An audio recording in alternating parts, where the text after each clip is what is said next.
السلام علیکم عزیز طلباء و طالبات، ریختہ شناسی میں خوش آمدید۔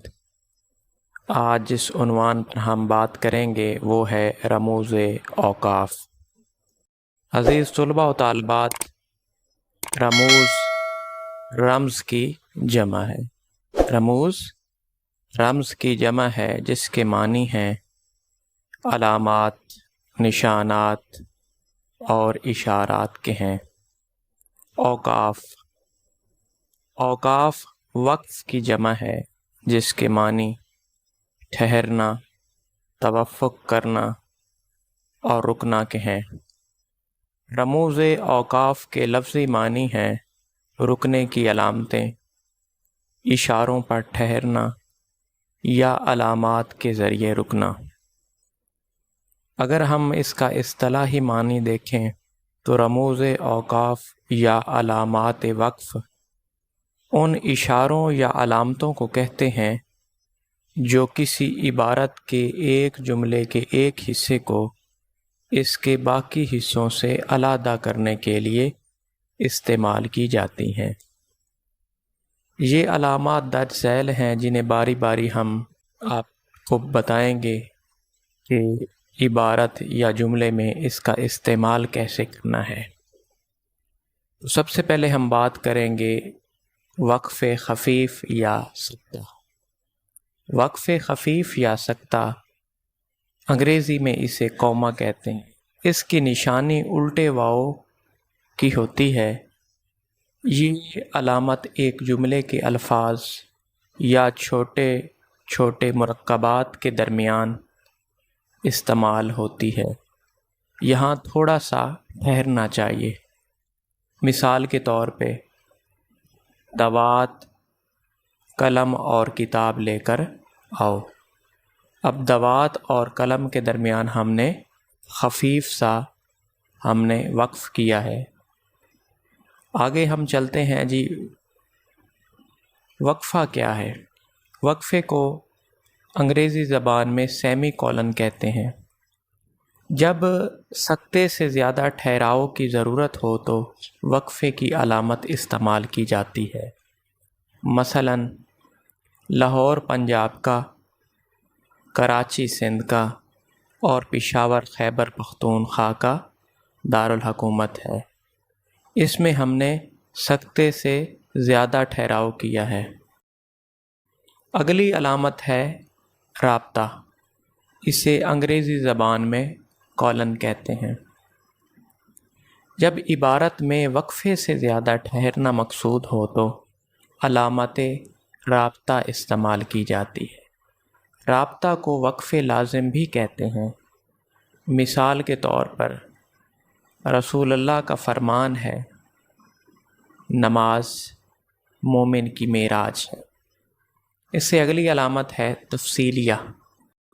تفصیلیہ یہ علامت تفصیل بیان یا تشریح کے لیے استعمال ہوتی ہے۔ اس سے پہلے درج ذیل کے الفاظ بھی استعمال ہوتے ہیں۔ جب بھی تفصیلیہ کی علامت استعمال کرنی ہوتی ہے تو درج ذیل، حسب ذیل کی الفاظ ہم استعمال کرتے ہیں۔ اب یہ مثال آپ دیکھیں، پاکستان کے صوبے درج ذیل ہیں۔ اس کے بعد ہم نے علامت تفصیلیہ لگائی۔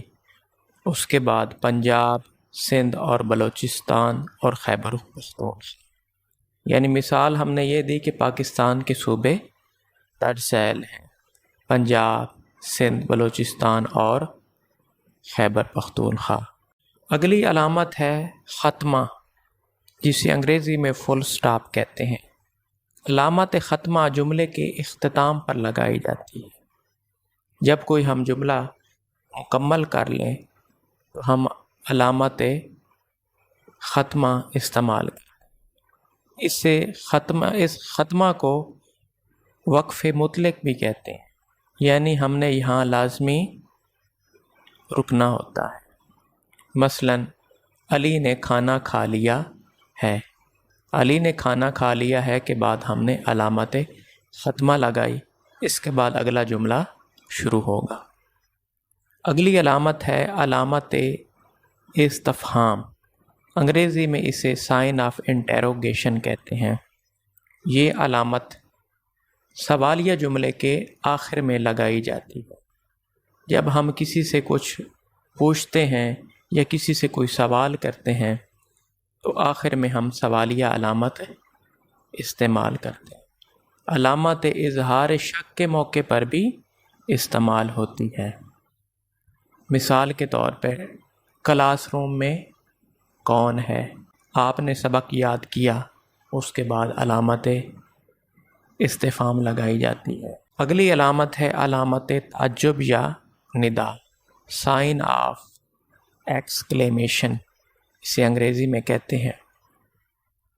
کسی کو پکارنا یا مخاطب کرنا مقصود ہو تو یہ علامت ندائیہ، دکھ یا خوشی کے جذبات کا اظہار کرنا ہو تو فجائیہ، اور تمنا یا حیرت کا اظہار کرنا ہو تو استجابیہ کی علامت کا استعمال کیا جاتا ہے۔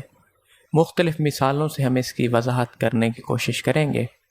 جیسے اگر کسی کو آواز دی جائے یا ندا دی جائے یا منادی جب کی جائے تو کیسے اس کا استعمال کیا جائے۔ مثلا ندا و منادی کے بعد ہم یا الہی کے بعد ہم نے علامت یہ لگانی ہے، یہ ماجرا کیا ہے۔ اس کے بعد کیونکہ یہاں ایک بات بھی پوچھی گئی ہے اور ندا بھی دی گئی ہے تو آخر میں ہم سوالیہ نشان لگائیں۔ اظہار حکم کے وقت جب ہم کسی کو حکم دیتے ہیں تو کہتے ہیں جی مثال دیکھیں، خاموش، اس کے بعد یہ علامت لگاتے ہیں مجھے آرام کرنے دو۔ اظہار خواہش کے وقت علامت کو کیسے استعمال کرنا ہے، کاش اکبر امتحان میں کامیاب ہو جاتا۔ اسی طرح تعجب کے لیے کیسے علامت استعمال کرنی، واہ رے واہ تیری چالاکی کا کیا کہنا۔ خوشی کے موقع پر آہا کیا پھول کھل رہے ہیں۔ افسوس کے موقع پر یا تعصب کے موقع پر ہم نے کیسے اس کی مثال دیکھیں ذرا، ہائے رے بدقسمتی تو نے مجھے کہیں کا نہ چھوڑا۔ اسی طرح داد و تحسین یا شاباش کے موقع پر ہم مرحبا لکھ کے اس علامت کا نشان لگاتے ہیں اور پھر اگلا جملہ لکھتے ہیں۔ علامت مصرع، انگریزی میں اسے سائن آف ورس کہتے ہیں۔ یہ علامت عبارت میں کسی مصرعے کا حوالہ دینے کے لیے استعمال ہوتی ہے۔ مثال آپ کے سامنے ہے کہ ہم نے ایک مصرع لکھا ہے اور مصرعے کو شروع کرنے سے پہلے ہم نے عین کی علامت لگائی ہے۔ اسی طرح علامت شعر، جسے انگریزی میں شعر کو ویسے ورس بھی کہتے ہیں اور سائن آف کاپلیٹ بھی کہتے ہیں۔ یہ علامت عبارت میں کسی شعر کا حوالہ دینے کے موقع پر شعر کے شروع میں لگائی جاتی ہے۔ مثلا دل کے آئینے میں ہے تصویر یار، جب گردن جھکائی دیکھ لی۔ تو یہ شعر لکھنے سے پہلے ہم نے علامت شعر لگائی ہے اور اس کے بعد ہم نے شعر درج کیا ہے۔ علامت حذف، انگریزی میں اسے سائن آف ڈراپنگ کہتے ہیں۔ کسی بھی عبارت کو لکھنے سے پہلے ہم یہ ڈاٹس یعنی یہ نقطے لگا دیتے ہیں۔ یہ علامت معزوف عبارت یا چھوڑے ہوئے کلمات کے لیے استعمال ہوتی ہے۔ مثلا دل کو یہ ڈاٹ لگانے سے کے بعد سرا ہوتی ہے، یعنی دل کو دل سے را ہوتی ہے۔ تو جو لفظ ہم نے حذف کیا ہے اس کی جگہ ہم نے یہ علامت حذف لگا دی ہے۔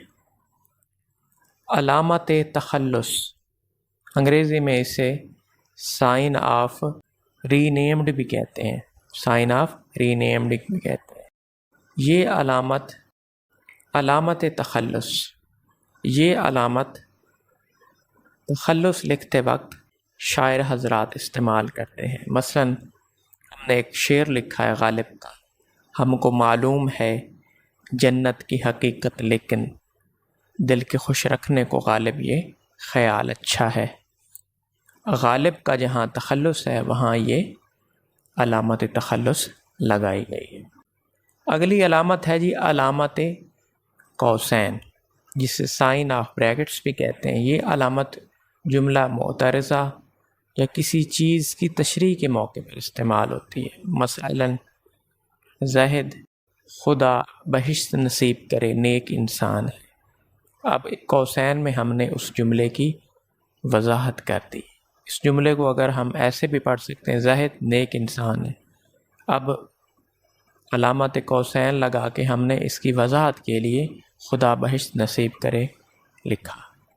زاہد خدا بہشت نصیب کرے نیک انسان تھا. جملے کی وضاحت بھی ہو گئی. علامت واوین، سائن آف انورٹڈ کوماس. علامت واوین عبارت میں کسی کا قول، اقتباس یا کسی کے فرمان کو جب ہو بہو تحریر کیا جائے اس کی ابتدا اور انتہا یعنی ابتدا اور آخر میں یہ علامت لگائی جاتی ہے. مثلاً قائد اعظم محمد علی جناح نے فرمایا: کام کام اور کام. تو یہ ان کا قول ہو بہو نقل کیا گیا ہے، اس لیے اس کے آغاز اور اس کے اختتام پر ہم نے علامت واوین کا استعمال کرنا ہے. علامت خط انگریزی میں سے سائن آف ڈیش کہیں گے. یہ علامت بھی جملہ معترضہ کے طور پر استعمال ہوتی ہے. مثلاً زید اور علامت خط لگا کے آپ کے پاس آئیں گے.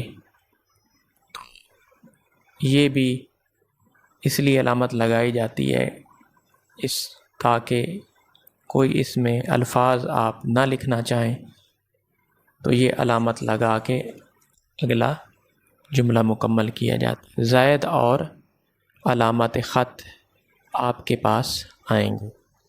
امید کرتا ہوں کہ آج آپ کو یہ رموز اوقاف اچھی طرح سمجھ میں آ گیا ہوگا. آپ ہمارے چینل کو لائک کریں، سبسکرائب کریں. اللہ آپ کا حامی و ناصر. شکریہ.